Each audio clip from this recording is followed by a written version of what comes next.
Hello दोस्तों। तो कैसे हैं आप सब? बढ़िया एकदम। KPMEI में आप सभी का स्वागत है। दोस्तों आज हम लोग पढ़ने जा रहे हैं Newton's third law of motion के बारे में, यानी लॉ ऑफ एक्शन रिएक्शन के बारे में। लेकिन दोस्तों उसको शुरू करने से पहले हम लोग थोड़ा सा पीछे की चीज़ों को रिकॉल कर लेते हैं। रिकॉल करने का तरीका अलग हुआ, मतलब हम लोग क्वेश्चंस के थ्रू रिकॉल करेंगे, क्वेश्चंस के थ्रू। ठीक है। तो दोस्तों हमने पढ़ा था मोमेंटम के बारे में। ठीक है। मोमेंटम क्या होता है? Momentum is the product of mass and velocity, यानी P equal to what, m into v. ठीक है। स्मॉल p से हम डिनोट करते हैं मोमेंटम को। m क्या है? मास है। v है वेलोसिटी। ठीक है दोस्तों, मोमेंटम को कभी कभी ट्रांसलेशनल मोमेंटम या लीनियर मोमेंटम भी कहेंगे, क्वेश्चंस में आ जाता है। तो लीनियर मोमेंटम, ट्रांसलेशनल मोमेंटम, ये सब मोमेंटम ही है। ठीक है, उन्हीं को सिंपली हम लोग क्या बोलते हैं? मोमेंटम बोलते हैं। ठीक। तो क्वेश्चन में अगर ट्रांसलेशनल मोमेंटम पूछ देगा या लीनियर मोमेंटम पूछ देगा तो कंफ्यूज नहीं होना है, मोमेंटम ही है। ठीक है। तो लीनियर मोमेंटम,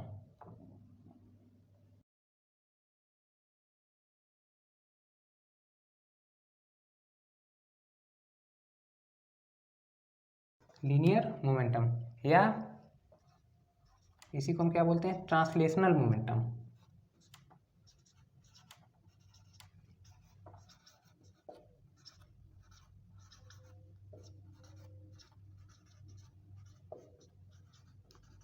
ट्रांसलेशनल मोमेंटम। ठीक है, तीनों एक ही चीज़ है। तो हम एक क्वेश्चन लेते हैं। क्वेश्चन क्या है? तो क्वेश्चन 1,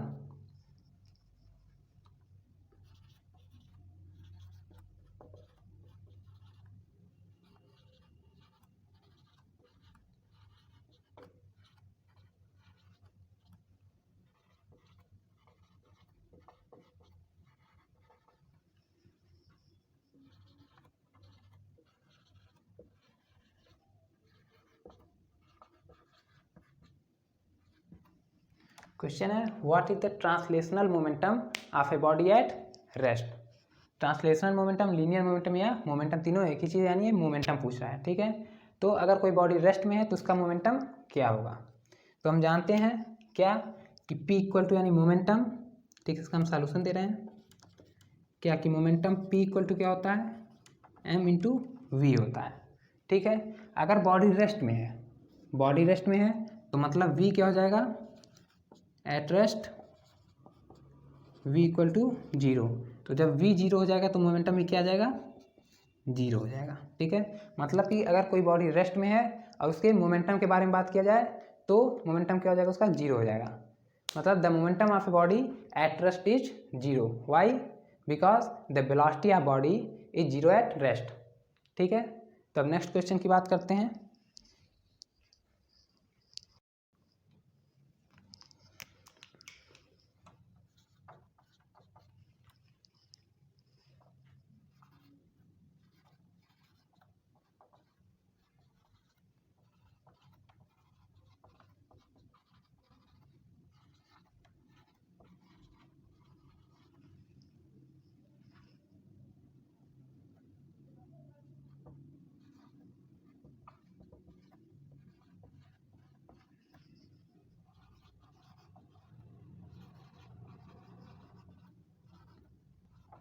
क्वेश्चन सेकंड क्या है? What is the momentum of a body if its mass gets doubled. यदि कोई बॉडी है उसका मास हम डबल कर दें तो उसका मोमेंटम क्या होगा? ठीक है। तो ये भी सिंपली किसमें? फार्मूले में ही है। ठीक है। तो इसको आप ट्राई कर सकते हैं। तो वीडियो को पॉज करें और ट्राई करें। ठीक है, कर लिए ट्राई। तो चलिए हम इसको करते हैं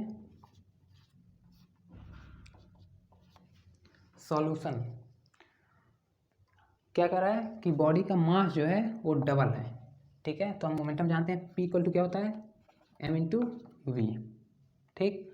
अगर हम बात करें इनिशियल मोमेंटम का, ठीक है, इनिशियल मोमेंटम यानी मास उसका जब डबल नहीं है तो मोमेंटम का फॉर्मूला हम क्या जानते हैं? P equal to M v होता है। ठीक है, ये हो गया फर्स्ट।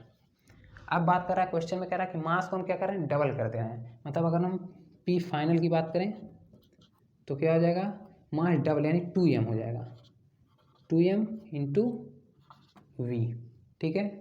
तो यहाँ से क्या आ जाएगा? 2 वाट इंटू एम वी। ठीक है।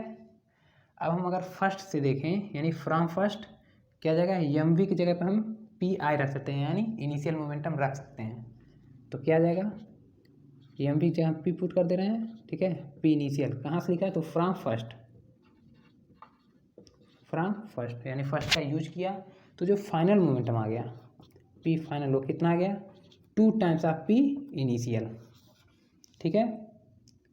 पी एफ मतलब फाइनल मोमेंटम, पी आई मतलब इनिशियल मोमेंटम। तो अगर हम बॉडी के मास को डबल कर दे रहे हैं तो बॉडी का जो मोमेंटम होगा वो भी क्या हो जाएगा, डबल हो जाएगा, ठीक है। अगर बॉडी के मास को हम डबल कर रहे हैं तो बॉडी का मोमेंटम भी क्या हो जाएगा, डबल हो जाएगा। आ रही बात समझ में, ठीक है। ये सब छोटे छोटे मगर बहुत ही कॉन्सेप्चुअल क्वेश्चंस हैं, ठीक। अब हम बात करते हैं कि हमने Newton second law of motion में क्या पढ़ा, यानी लॉ ऑफ फोर्स में क्या पढ़ा। तो from second law of motion हमको मिला force F equal to what, M A, यानी product of mass and acceleration. इसको हम लिख सकते हैं m और एक्सीलरेशन को v minus you upon T, ठीक है। ये हमको मिला था, कहाँ से मिला था ये हमको मिला था Newton second law of motion से, Newton second law of motion से मिला था, ठीक है। आ रही बात समझ में। तो अब हम क्वेश्चन लेते हैं, इस पर भी क्वेश्चन होगा थर्ड। तो क्वेश्चन क्या हो सकता है,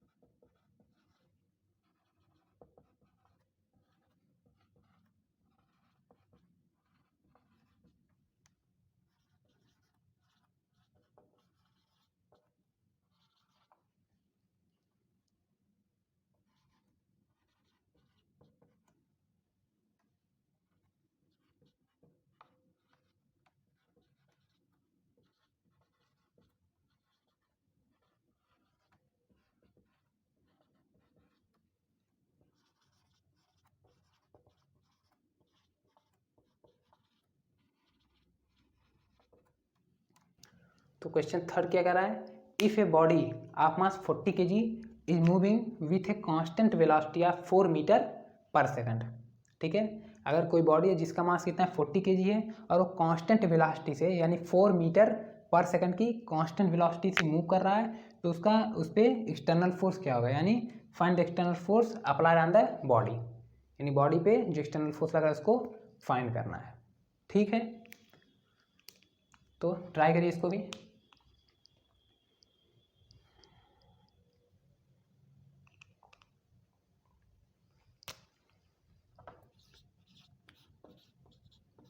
ट्राई कर लिया होगा आपने। तो चलिए इसका सॉल्यूशन देखते हैं। हमको पता है Newton second law of motion से क्या है, F इक्वल टू एम में, जहाँ F क्या है एक्सटर्नल फोर्स है, एम है मास, ए है एक्सेलरेशन ऑफ द बॉडी, ठीक है। इसको हम क्या लिख सकते हैं, इसको हम लिख सकते हैं एम और एक्सेलरेशन को v माइनस यू, ठीक है, अपॉन टी लिख सकते हैं, ठीक।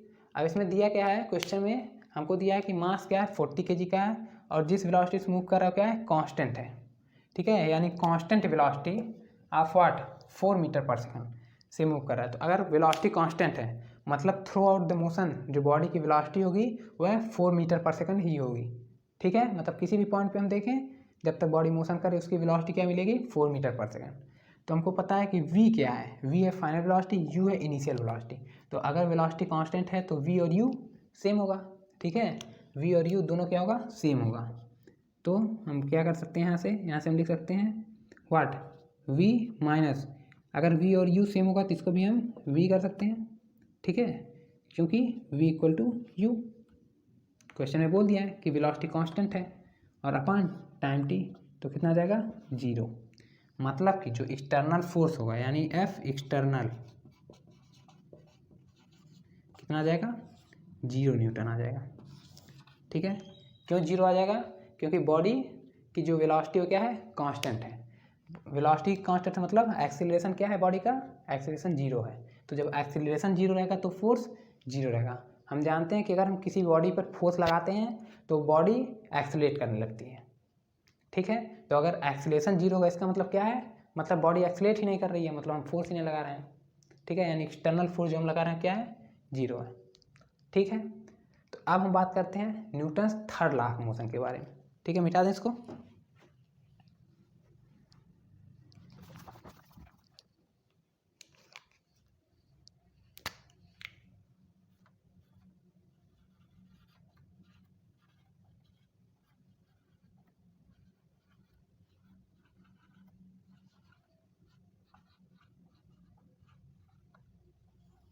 Newton's third law of motion, ठीक है। तो Newton's third law of motion कहता क्या है कि अगर कोई बॉडी है, ठीक है, वह किसी दूसरे बॉडी पर फोर्स लगा रही है तो दूसरी बॉडी भी उस बॉडी पर उतना ही फोर्स उसी समय लगाएगी, ठीक है। लेकिन जो फोर्स लगाएगी उसका डायरेक्शन क्या होगा, अपोजिट होगा। मतलब अगर कोई बॉडी दूसरे बॉडी पर फोर्स लगा रही है तो दूसरी बॉडी भी फर्स्ट बॉडी पर उतना ही फोर्स उसी समय लगाएगी, ठीक है।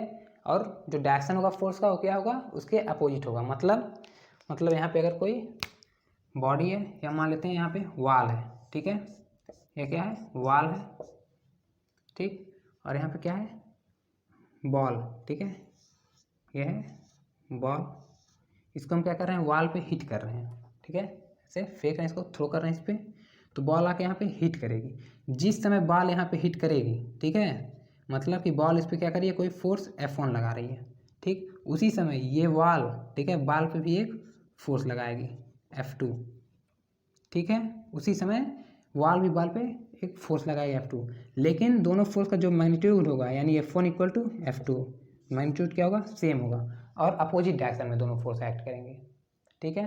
मतलब कि अगर बॉल वाल पे जो फोर्स लगा रही है उसका डायरेक्शन वाल की तरफ है, ठीक है, तो वाल जो बॉल पे फोर्स लगाएगी उसका डायरेक्शन आउट ऑफ वाल होगा, ठीक है, आउटवर्ड फ्रॉम वाल, मतलब वाल से बाहर की तरफ होगा। और जो बॉल फोर्स लगा रही है वाल पे वो इनवर्ड होगा, किसके, वाल के, ठीक है। तो F1 इक्वल टू F2 होगा, लेकिन इसका जो डायरेक्शन होगा अपोजिट होगा, जिसके वजह से यहाँ पे निगेटिव साइन आ जाएगा, ठीक है। निगेटिव साइन क्या बता रहा है, तो निगेटिव साइन हमको बता रहा है, निगेटिव साइन यह बता रहा है कि जो फोर्स होगा, दोनों जो फोर्सेस होंगे उनके डायरेक्शन आपस में अपोजिट होंगे, ठीक है, उनके डायरेक्शन क्या होंगे, आपस में अपोजिट होंगे, ठीक है। तो इसका स्टेटमेंट हम कैसे कह सकते हैं, तो जो Newton's third law of motion होगा इसका स्टेटमेंट हम इस तरह से बोल सकते हैं कि when a body applies some force on another body then the second body applies same force on first body on same time, ठीक है। मतलब हम इसको लिख देते हैं यहाँ पे, यानी Newton third law of motion कहता क्या है, ठीक है, तो उसका जो स्टेटमेंट है क्या है,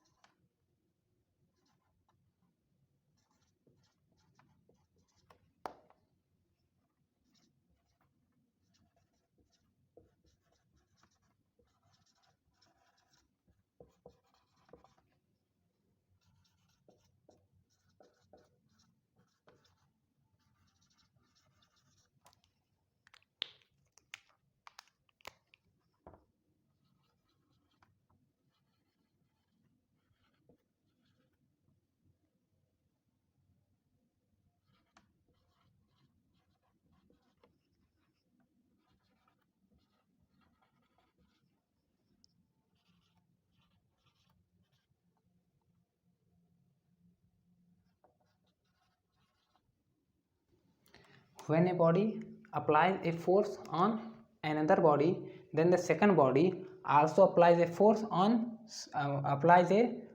of same magnitude, या हम बोल सकते हैं कि अप्लाइज ए इक्वल फोर्स, ठीक है, यहाँ पे इक्वल कर लेते हैं, सेंटेंस थोड़ा सा छोटा हो जाएगा।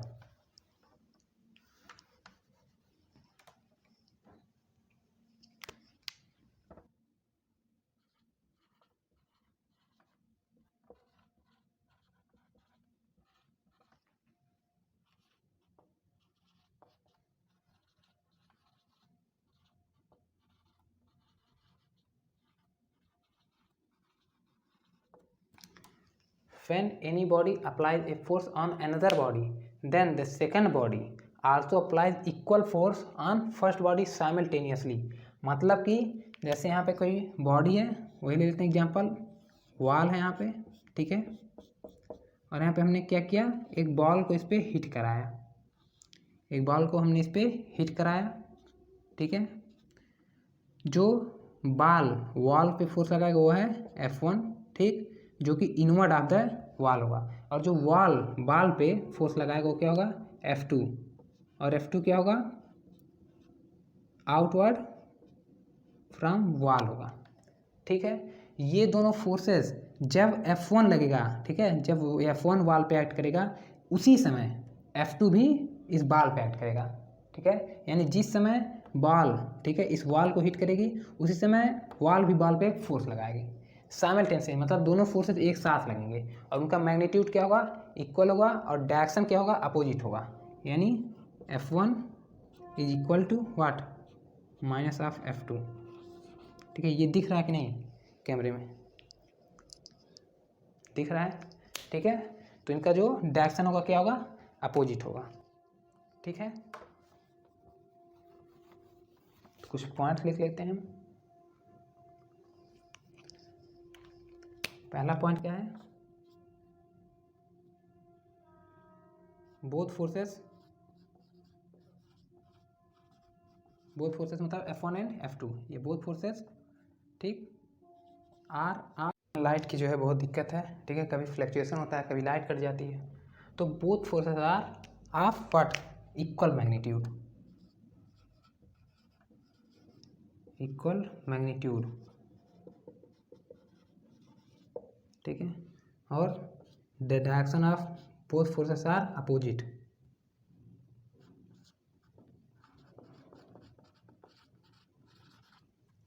Direction of forces are opposite each other, ठीक है। जो दोनों फोर्सेस का डायरेक्शन होगा क्या होगा, अपोजिट टू ईच अदर, मतलब एक दूसरे के अपोजिट लगेगा, ठीक है। और यहाँ पे क्या है कि when any body applied a force on other body, जब कोई बॉडी दूसरे बॉडी पे फोर्स लगाती है, ठीक है, तो उसको हम क्या बोलते हैं, उसको हम बोलते हैं एक्शन, ठीक है। जब कोई एक बॉडी दूसरे बॉडी पे फोर्स लगाती है उसको हम बोलते हैं एक्शन। और जब दूसरी बॉडी फर्स्ट बॉडी पर, ठीक है, दूसरी बॉडी फर्स्ट बॉडी पर फोर्स लगाती है उसको हम बोलते हैं रिएक्शन, ठीक है। तो क्या हो सकता है कि द फोर्स अप्लाइड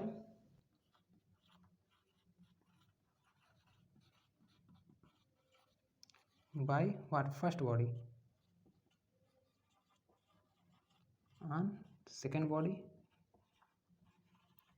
या अदर बॉडी, ठीक है, उसको हम क्या बोलते हैं, force applied by first body on second body known as what, action, action, ठीक है। और what, force applied by second body, ठीक है,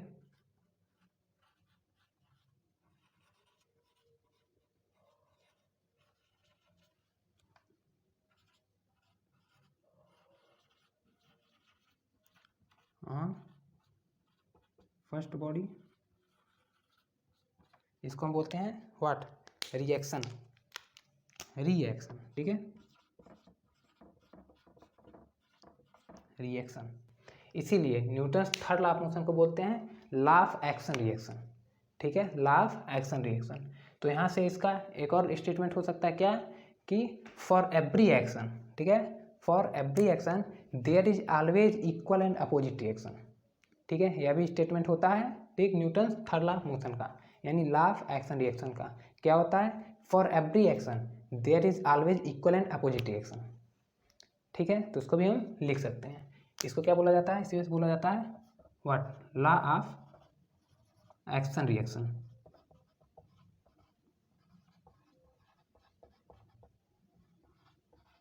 लॉ ऑफ एक्शन रिएक्शन, ठीक है। For every action there is always equal and opposite reaction, ठीक है। अब हम बात करते हैं, मिटा दें इसको, अब हम बात करते हैं effects of action and reaction.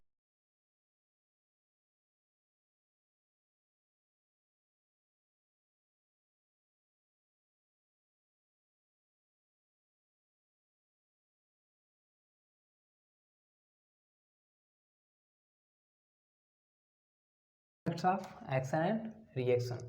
Action और रिएक्शन के इफेक्ट क्या हो सकते हैं, ठीक है। तो द इफेक्ट ऑफ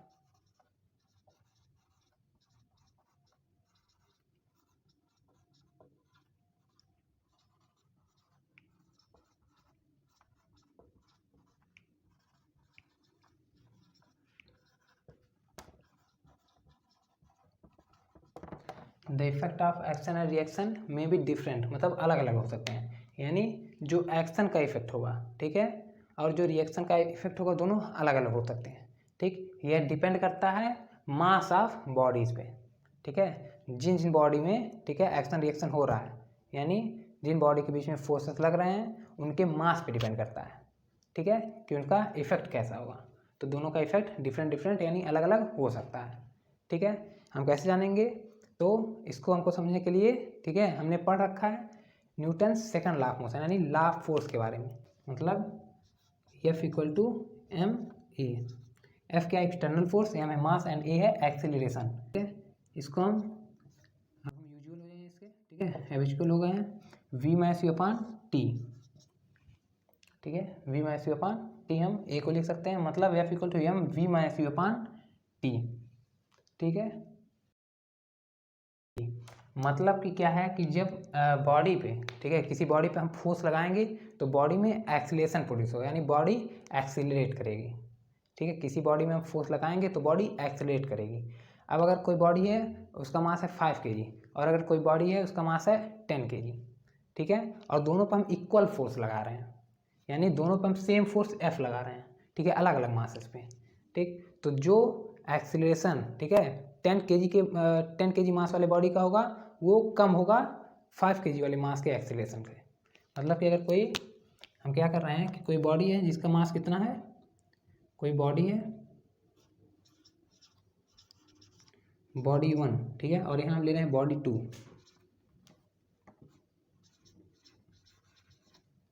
बॉडी 2, ठीक है। यह मान लीजिए बॉडी 1 और यह बॉडी 2, ठीक। इसका जो मास है यानी एम इक्वल टू हम ले रहे हैं 5 kg और इसका जो मास है यानी हम एम ले रहे हैं कितना 10 kg और दोनों पर हम इक्वल फोर्स लगा रहे हैं, ठीक है, दोनों पर हम इक्वल फोर्स लगा रहे हैं यानी एफ। इस पर भी हम एफ लगा रहे हैं और इस पर भी हम क्या कर रहे हैं एफ ही लगा रहे हैं, ठीक है। मतलब फोर्स इक्वल है, केवल उनका मास क्या है डिफरेंट डिफरेंट है। तो अगर हम इस बॉडी के यानी बॉडी 1 के लिए हम एक्सीलरेशन की बात करें तो एफ इक्वल टू एम में से क्या आ जाएगा acceleration A equal to what F by M, ठीक है। तो एफ फोर्स कितना है एफ अपान मास कितना हो जाएगा 5 kg, ठीक है। तो आ जाएगा F A equal to F by 5। अगर हम इसके बारे में बात करें तो इसके बारे में अगर हम एक्सीलरेशन फाइंड करें बॉडी सेकंड के बारे में तो इसका एक्सीलरेशन कितना हो जाएगा एफ बाई एम यानी 10, ठीक है। तो ये जो वैल्यू इससे छोटा है, ठीक, यानी acceleration of first body is greater than acceleration of second body, ठीक है। मतलब जिस बॉडी का मास ज़्यादा उसका एक्सीलरेशन कम है, ठीक है। तो A2 is less than A1, क्यों, क्योंकि M2 यानी कि यह कितना है M2 या M1, M2 is greater than M1, मास ज़्यादा है तो एक्सीलरेशन कम होगा, ठीक है। उसी तरह हम बात कर सकते हैं कि अगर यहाँ पे ये वाल है, ये वाल है और यह एक बाल है, ठीक है, यह है वाल और यह बाल,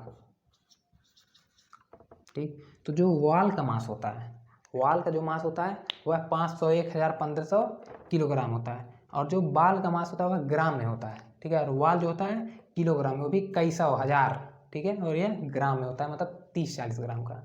तो जो वाल का मास है यह बाल से बहुत ज़्यादा है, इस वजह से इसका जो एक्सीलरेशन होगा वाल का बहुत कम होगा बाल के कंपेरिजन में।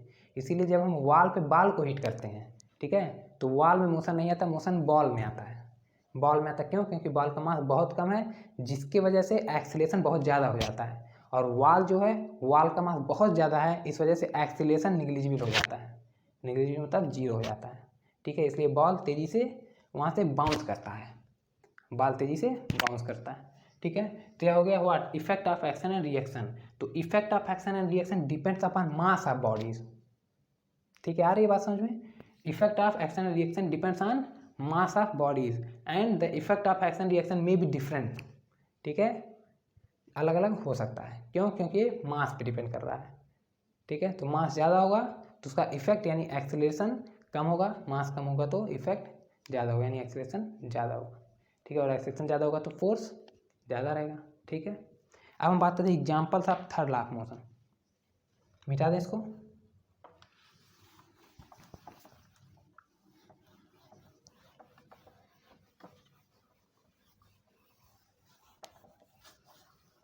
तो यहाँ से हमको क्या मिला? यहाँ से हमको मिला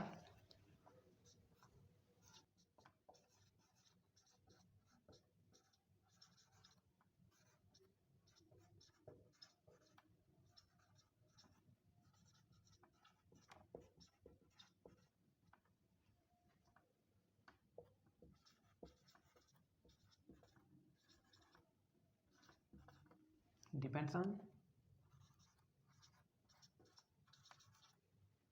ठीक है, मार्कर चल नहीं रहा सही से,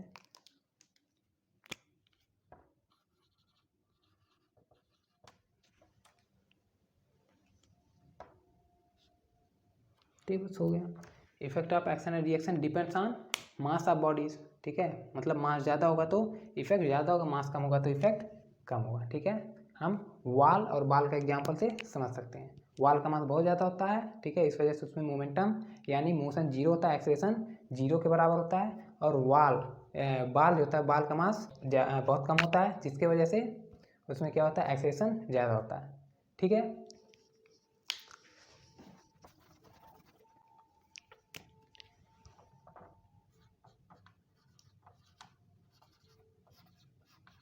हम एग्जाम्पल से बात करें किसका, थर्ड लॉ मोशन का, ठीक है।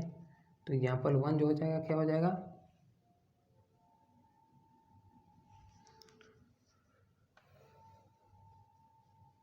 ठीक है।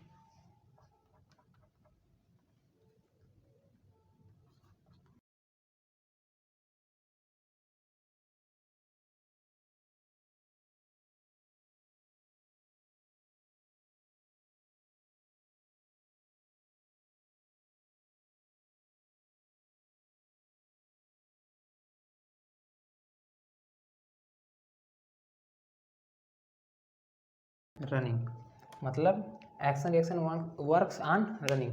अगर, ठीक है, कोई पर्सन है जो रन कर रहा है, ठीक है, तो उसमें भी एक्शन रिएक्शन लगते हैं। कैसे लगते हैं? जो पर्सन रन कर रहा है वो अपने पैरों से सरफेस पे, ठीक है, सरफेस पे या फ्लोर पे क्या कर रहा है, फोर्स लगा रहा है, जिसके रिएक्शन से वो क्या कर पा रहा है, रन कर पा रहा है, जिसके रिएक्शन से वो रन कर पा रहा है, ठीक है। मतलब सरफेस, जिस सरफेस पे वो रन कर रहा है उस सरफेस पे वो अपने पैरों से फोर्स लगा रहा है, ठीक, जिससे वो सरफेस भी उसके पैरों पे फोर्स लगा रहा है, जिसकी वजह से उसका बॉडी क्या कर रहा है, आगे बढ़ रहा है, यानी वो इजीली रन कर पा रहा है, ठीक है। तो यह भी है किसका example of third law of motion का।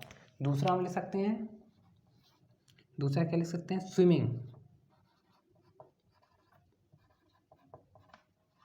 स्विमिंग, कोई पर्सन स्विम कर रहा है तो पानी को क्या करता है, अपने हाथ से ठीक पीछे की तरफ फोर्स लगाता है पानी में, ठीक है, पीछे की तरफ फोर्स लगाता है, ठीक, जिसकी वजह से पानी क्या करता है, उसको एक फॉरवर्ड फोर्स लगाती है, यानी वो एक्शन, पर्सन जो स्विम कर रहा है वो एक्शन करता है तो जो वाटर वो रिएक्शन करती है, ठीक है। तो उसका जो बॉडी होता है क्या होता है, पानी में तैर सकता है easily.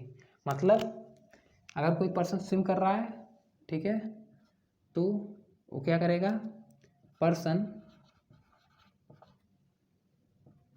Applies a backward force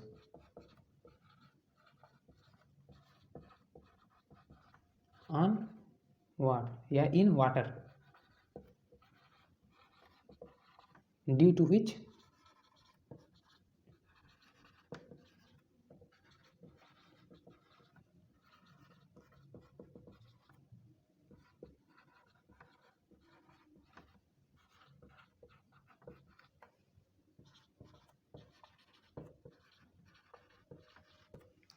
person applies a backward force in water due to which water applies what, forward force on his hand, and due to it the person can easily swim in the water, ठीक है। तो देखिए जो forces लग रहे हैं वो opposite लग रहे हैं, ठीक है, अपोजिट मतलब कि पर्सन क्या कर रहा है, वाटर को बैकवर्ड की तरफ, ठीक है, मूव करा रहा है, यानी बैकवर्ड फोर्स लगा रहा है। तो वाटर क्या कर रही है, वाटर बॉडी पे या उस पर्सन पे फॉरवर्ड फोर्स लगा रहा है, ठीक है। तो ये भी एग्जाम्पल हो सकता है।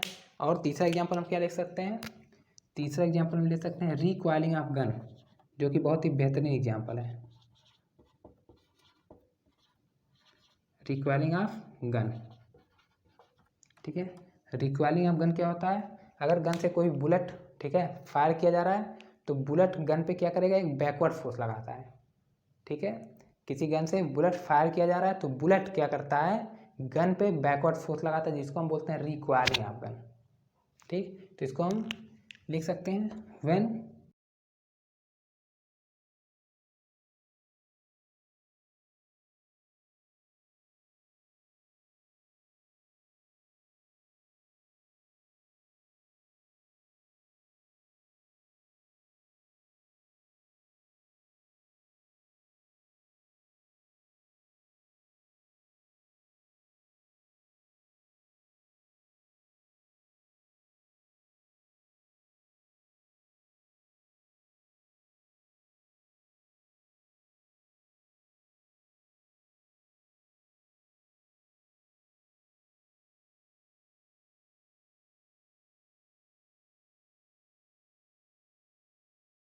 ठीक, when a bullet is fired from gun then bullet applies backward force on gun, this is called recoiling of gun, ठीक है।